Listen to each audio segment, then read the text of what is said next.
மக்களுடன் முதல்வர் நிகழ்ச்சியில் மனுக்களை கொடுக்க தடுப்பு வேலியை உடைத்துக் கொண்டு பெண்கள் முண்டியெடுத்துச் சென்றதால் பரபரப்பு ஏற்பட்டது. திருவள்ளூர் மாவட்டம் பெரியபாளையம் அடுத்த கன்னிகை பேரூராட்சியில் மக்களுடன் முதல்வர் முகாம் நடைபெற்றது. இதில் கும்மிடிப்பூண்டி எம்எல்ஏ டிஜே கோவிந்தராஜன் கலந்து கொண்டு பொதுமக்களின் மனுக்களை பெற்றார். அப்போது மனுக்கள் வழங்க ஏராளமான பெண்கள் முண்டியடித்துக் கொண்டு வந்தனர். இதில் தடுப்பு வேலி உடைந்து சில பெண்கள் கீழே விழுந்ததால் பரபரப்பு ஏற்பட்டது.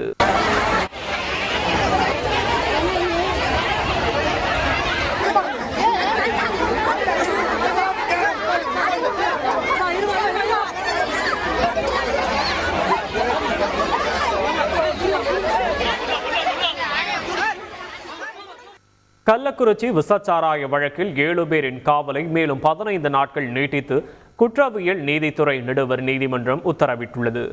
கள்ளக்குறிச்சி விசச்சாராய வழக்கில் சிபிசிஐடி போலீசாரால் கைது செய்யப்பட்ட 24 பேர் கடலூர் மத்திய சிறையில் அடைக்கப்பட்டுள்ளனர்.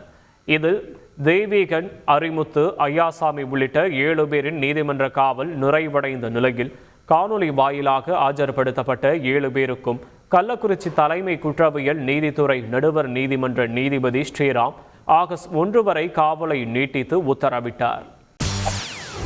செய்திகளை உடனுக்குடன் தெரிந்து கொள்ள உடனே சப்ஸ்கிரைப் பண்ணுங்க.